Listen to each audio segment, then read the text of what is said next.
Hey guys, it's Whips here, back with another video, and today we're going to be looking into the top 10 rarest weapons inside of Sea of Thieves. Now some of these actually included real world prices, meaning that people are actually selling these on sites, so I just wanted to include those. And also this video took so long to make just because I wanted to make the correct video and truly count down the top 10. But anyways, 94% of you guys are not subscribed, and also I just want to mention that thanks button. It's there if you do want to go the extra mile. It means the world.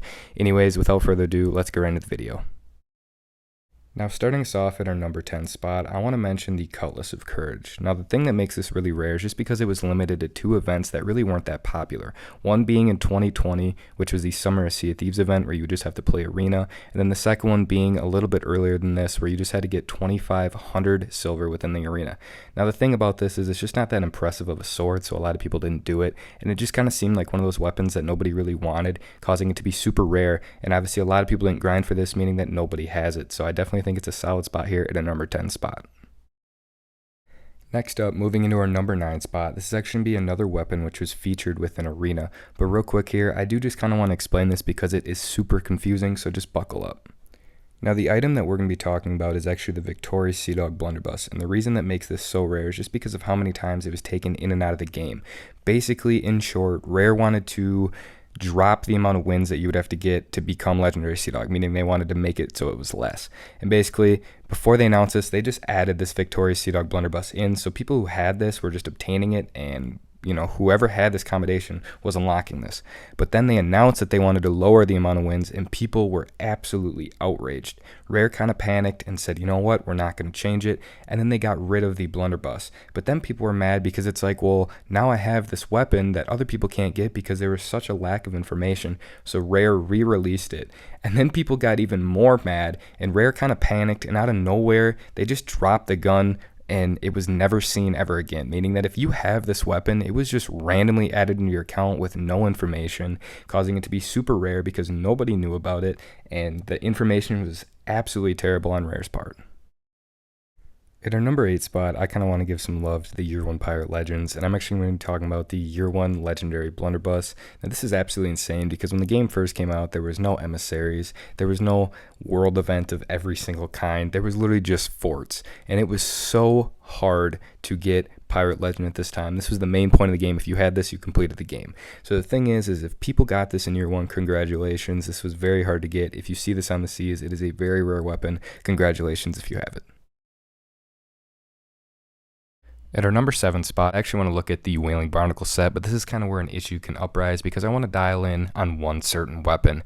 Now basically how you get this set is it was paid with doubloons. So the issue here was back in the day, these were very hard to get. I understand that now people have tens of thousands of them, but back in the day these are very hard to get. Now, what weapon is the rarest? Now, in my opinion, the Sniper and the Blunderbuss are definitely the most popular, and they look the best. So I don't think people are going to use these, and also the Blunderbuss was so used back in the day that I think this is probably one of the most common weapons of them. Now, if we look at the pistol and the sword, I would actually probably say that the pistol is rarer than the sword because the sword looks so unbelievably close to just the regular Cutlass sword that you just get right off the bat, just the default one, and the pistol was not really used back in the day, so I'm going to say that probably the pistol is the rarest out of this set, and it's going to come in. At our number 6 spot, I actually just want to talk about the Launch Crew Sniper. Now this is pretty self-explanatory, but basically you had to be within the launch crew and you had to buy this by March 18th, 2 weeks into the game, and then it was gone. So if you have this, congratulations, but honestly you probably never use it because the scope on this is disgusting. It's green, it takes up half your screen. I actually kind of hate this. I have the reskin of it and I never use it. I wish I could get it out of my inventory. I'm not a big fan of this sniper, but it is kind of cool. You're probably rocking the day one eye patch either way, so you're still showing people that you played Year 1. At our number 5 spot, which officially marks halfway through the video, I actually want to look into the Legendary Sea Dog set and the Triumphant Sea Dog set. Now this one I'm not going to try to pick out a rare weapon because you guys have been at my throat. In the past I've said Triumphant Sea Dog, which I still believe in, but then a lot of people say no, Legendary Sea Dog. I made a poll on this, it's literally 50-50. It's insane how split the community is on this, so go ahead, debate in the comments, see who can, outbid the other one. But either way, I think this set is really impressive if you had either of these, and yeah. Now at our number 4 spot, we're actually going to completely ignore the Silver Blade Set and move right into Sapphire Blade Set. And what weapon is the rarest? Well, throughout different weeks, obviously, this is pretty easy because you're going to get a different weapon. But the hardest weapon to unlock within this Sapphire Blade Set is actually going to be the Cutlass. And the reason for this, you get it at week 199. The other ones you get quite earlier. So this makes it just really rare. Obviously, the time you have to put into this is almost like 3 to 4 years of your life where you're consistently logging in once a week, getting, 3,000 coins and then a reward. Just absolutely ridiculous. I've never even started this. If you have this, congratulations. Now at our number 3 spot, we officially do have a tie. This is basically going to be any of the weapons within the Ferryman set, which consists of the pistol, Blunderbuss, and sword. Now the reason for this is because you actually had to unlock a Sea of Thieves controller, and when I say unlock, go to the store and buy it. I don't know why I said that, but basically at the time this was probably like $60. Nowadays this is insane. They are asking roughly $3,000 for this online. Recently, people have only paid about $750 to $500, so obviously not nearly as much as people are asking, but people want a lot for this set. Obviously, the more that are sold, the more that are redeemed, the less they get. So they're no longer making these. This is a super rare weapons category. If you have this, congratulations. You know you have something rare, and this is why it's here at the number 3 spot. Now looking into the second rarest weapon within Sea of Thieves, this is actually going to be a part of the Black Dog pack. Basically, people are asking and paying around $900 for this. This is actually going to be the Black Dog sword. This obviously is extremely rare. This was one of the DLCs at the start of the game. So if you have this, again, you know you have something rare. You're kind of in a competition here with the Ferryman. I'm not really sure why people are choosing, the Ferryman to be less rare than this. I think it's cool how you get more weapons out of it, but that's just the community and how much people are asking.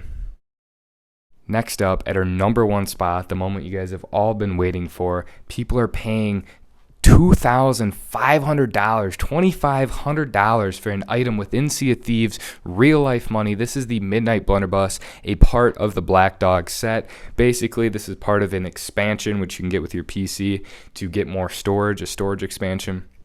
Yes, you are getting a skin with this, a weapon skin. This was also given out very early when the game first started as like a creator meet and greet. You could get this. So there was 2 ways to get this, but these codes are being sold online for that much. Now, I do just want to kind of warn you guys, if you guys are buying this, this can come back. Like, I could see this coming back in a Twitch drop. This is what Sea of Thieves likes to do. They bring back these super rare items in the dumbest ways. So honestly, this weapon is not safe. I think at any given time, this list could just be completely abrupted and people no longer think that this is the rarest weapon. So hopefully, this kind of just stays there. Hopefully it ages well. But yes, the Midnight Blunderbuss is our number 1 spot. Whew, and with that, that's going to be the video. Thank you guys so much for watching. It means the world to me. Like I said, if you guys did watch this video all the way through, leave a crown in the comments. Why not? Make sure you guys subscribe. It means the world. Thank you guys so much for watching. Take it easy, guys. Peace.